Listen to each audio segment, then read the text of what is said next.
यहाँ जो श्रद्धालु आते हैं तो यहाँ से कोई खाली नहीं जा पाता। ये बाबा के समय की परंपरा है।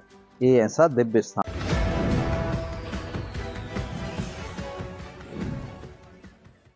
नमस्कार, मैं हूं तान्या। आप देख रहे हैं आज का युग। आइए नजर डालते हैं आज की कुछ खास खबर की ओर। मनावर के श्री अंबिका आश्रम बालीपुर धाम में प्रतिवर्ष लाखों की संख्या में श्रद्धालु पहुंचते हैं। कई साधु संत भी इस आश्रम में आते हैं और अपना समय भी बिताते हैं। आध्यात्मिक से जुड़े रहने के लिए आमजन के साथ साथ कई दिग्गज हस्तियां और राजनेता भी आते हैं।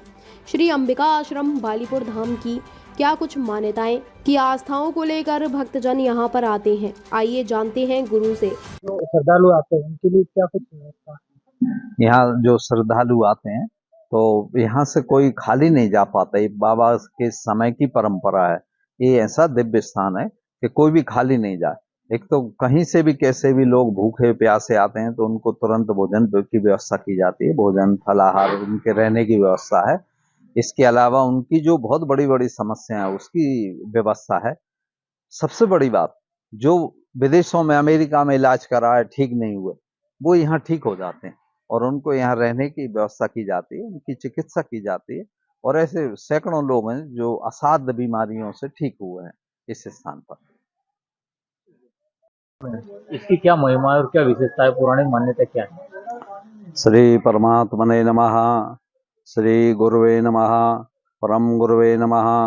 परात्पर गुरुवे नमः। परमेष्टि गुरुवे नमः। योगमयस्तु योगेशा अमृतमयो सुधाकरा ज्ञानमयो सर्वज्ञानमयो बाबा बालीपुर मोक्षदायका। ये भारत भूमि परम पवित्र भूमि है।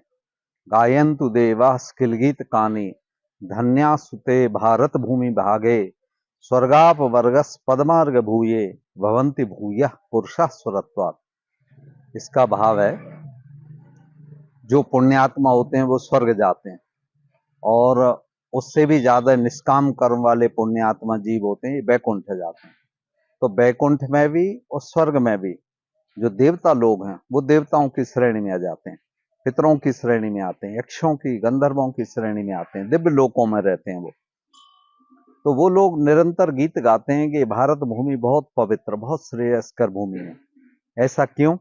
और भी भूमि सब भूमि है, जलवायु अग्नि आकाश तत्व वहां भी है यहाँ भी है, लेकिन भारत भूमि में अलग ही देवताओं का, ऋषियों का, मुनियों का, सतियों का, तपस्वियों का, यतियों का, योगियों का, कर्म योगियों का, सदाचारियों का देश है ये।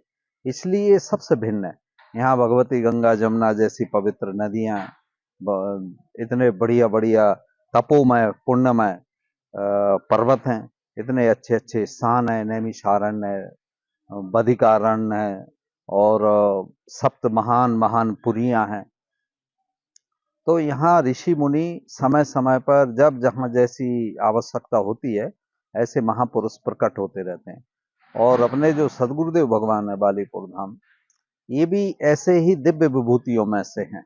इनके अनेक ऐसे चमत्कार हैं जो मैं आपको सहज रूप से नहीं बता सकता, लेकिन बहुत ऐसे दिव्य चमत्कार हैं। दिव्य साधारण वाले चमत्कार नहीं, ये कुछ दिखाने वाले ये नहीं, बहुत ऊंचे वाले, बहुत सिद्ध योगियों वाले, परम पवित्र परम सिद्ध। तो सबसे बड़ा चमत्कार ये देखिए ना कि ये यहाँ की भूमि आज से 20 साल पहले बंजर भूमि थी। यहाँ लोग भूखे रहते थे, भोजन की व्यवस्था नहीं होती, शिक्षा दीक्षा नहीं थी। आज ये कितना विकसित देश, विकसित प्रदेश है, विकसित क्षेत्र है।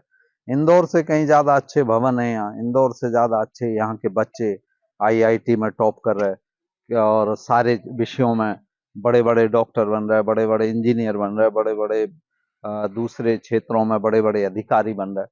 और इस भूमि का प्रताप ये है कि सब गुणवान और चरित्रवान है। बड़े बड़े पदों पे जाकर खान पान सबका शुद्ध है, आचार विचार शुद्ध है, रहन सहन बहुत शुद्ध है और जो कार्य करते हैं वो राष्ट्र की सेवा के भाव से करते हैं। और जब इस पवित्र भाव से कोई भी कार्य करेंगे तो उसमें स्वार्थ होगा ही नहीं, राष्ट्र के लिए होगा। और राष्ट्र के लिए होगा तो वो सारा का सारा कर्म उनका तपोमय कर्म हो जाएगा, वैदिक कर्म हो जाएगा, धर्ममय कर्म हो जाएगा। यहाँ पर जैसे दूर दूर से भक्त आते हैं, भक्त अपनी मनोकामना लेकर आते हैं, उनकी मनोकामना पूर्ण होती है। इसके पीछे भी क्या पौराणिक मान्यता है?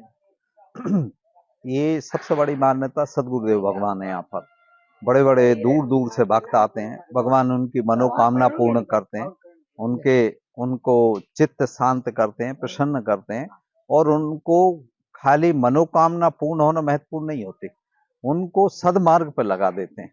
वो सदमार्ग पर लग जाते हैं, जिससे उनमें इतना पावर आ जाता है कि वो दूसरों का भला कर सकें। इस आश्रम की स्थापना कब हुई थी?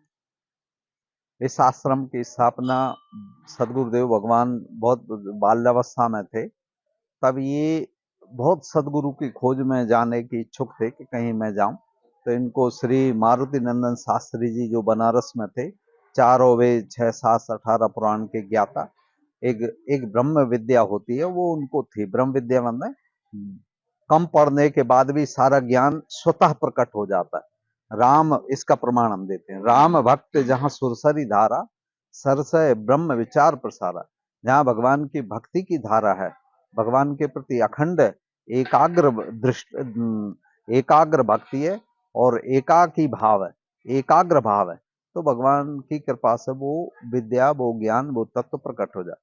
तो सदगुरुदेव भगवान उनके निकट गए, तो वो भी भगवान सदगुरुदेव भगवान को पहचान गए कि ये क्या विभूति हैं। तो उन्होंने सदगुरुदेव भगवान कहा कि मैं 1 साल बाद फिर आऊंगा, भी मैं नर्मदा परिक्रमा में हूँ।